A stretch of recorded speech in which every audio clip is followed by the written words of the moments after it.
Alors, la question des entretiens, alors on va voir différents aspects des entretiens, mais c'est une question centrale pour le master, pour le mémoire de master, parce qu'il y a un moment où il faut confronter les idées, la réflexion et les articles académiques à ce qui se passe concrètement. Donc il faut faire des entretiens et ces entretiens-là, normalement, ils devraient à la fois illustrer, confirmer certains aspects de la théorie, mais ça serait intéressant que des fois, les entretiens viennent apporter quelque chose. Donc que tout fonctionne pas parfaitement et donc que les entretiens apportent quelque chose. Donc il faut que les entretiens soient assez riches, et puis c'est l'occasion d'étendre un peu son réseau comme je l'ai déjà dit. Donc premièrement, comment préparer sa grille d'entretien? Donc, on prépare sa grille d'entretien une fois qu'on a quand même un peu avancé sur, la revue de littérature et qu'en gros, on sait un peu de quoi on parle d'un point de vue, conceptuel.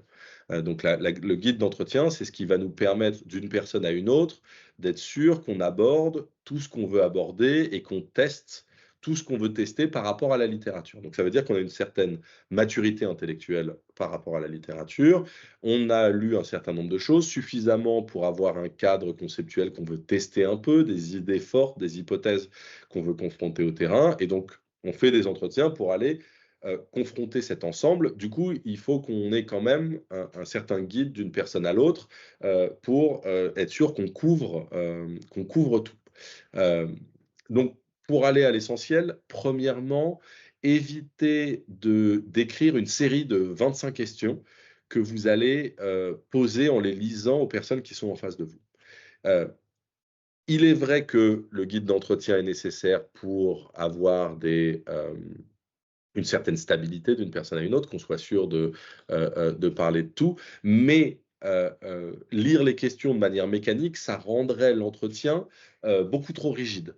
Les personnes, ils vont entrer en face de vous et vous allez prendre un papier, puis vous allez lire votre question, puis ça va rendre les choses mécaniques. Donc ce que je conseille toujours, c'est de regarder les grands thèmes qu'on veut aborder. Certes, on a peut-être 20 ou 25 questions à poser, mais en fait, en général, on a, 2, 3, 4, 5 grands thèmes et donc de commencer par ranger le guide d'entretien avec les thèmes et puis à l'intérieur des thèmes, on peut écrire des questions pour se donner de l'inspiration parce qu'on ne sait pas toujours comment formuler sur le moment.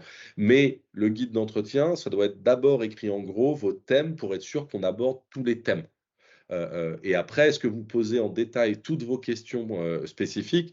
C'est une autre histoire. Mais d'abord, il faut s'assurer qu'on navigue de manière un peu souple dans l'ensemble des réflexions que vous avez et donc on va avoir plutôt des thèmes à couvrir. Hem, ensuite, dans la formulation des questions et dans la formulation des thèmes, évitez les termes, le jargon conceptuel, évitez les termes théoriques.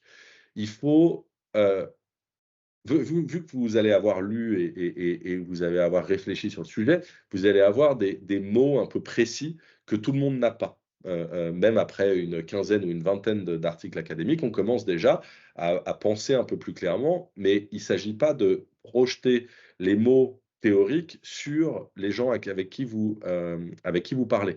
Donc évitez de formuler vos questions avec des termes théoriques. Formuler les questions dans les termes de la pratique quotidienne des gens avec qui vous parlez. Donc j'ai montré l'exemple, un peu avant d'une approche du contrat psychologique.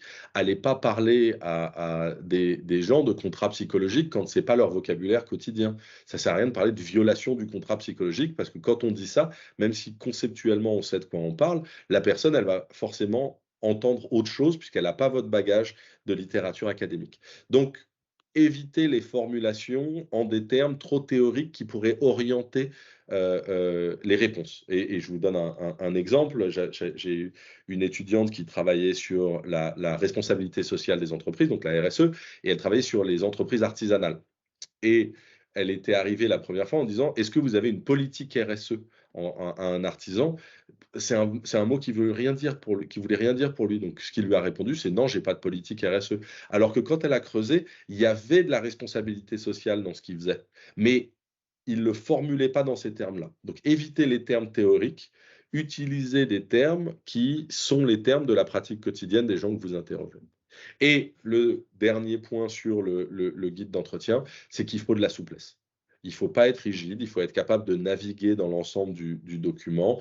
Donc, il faut que vous maîtrisiez votre guide d'entretien suffisamment pour quasiment être capable de faire l'entretien sans le guide. Alors, vous allez l'avoir parce qu'il faut toujours pouvoir suivre et se rattraper aux branches si jamais il y a un problème, mais il faut le maîtriser d'une telle manière qu'on est capable de naviguer à l'intérieur et que si on devait le faire sans papier sous les yeux, on serait capable de le faire. Maintenant, je vous conseille de l'avoir, mais l'objectif, c'est de le maîtriser suffisamment pour qu'on soit capable d'être souple, qu'on puisse naviguer dedans, qu'on passe du thème 1 au thème 4 et qu'on revienne au thème 3, puis qu'on pose une question du thème 5. Parce que dans le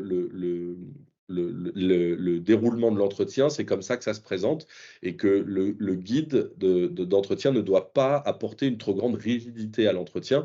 L'entretien, il doit pouvoir se passer de manière aussi souple, aussi complète que possible, sans que on ait forcément un arrêt en disant alors attendez, maintenant je vais vous poser ma question 4, puis maintenant je vais vous poser ma question 5. Il faut qu'on soit capable de naviguer dedans autant que possible. Donc ça ne dit pas tout, mais c'est les points principaux que je voulais aborder sur le guide d'entretien.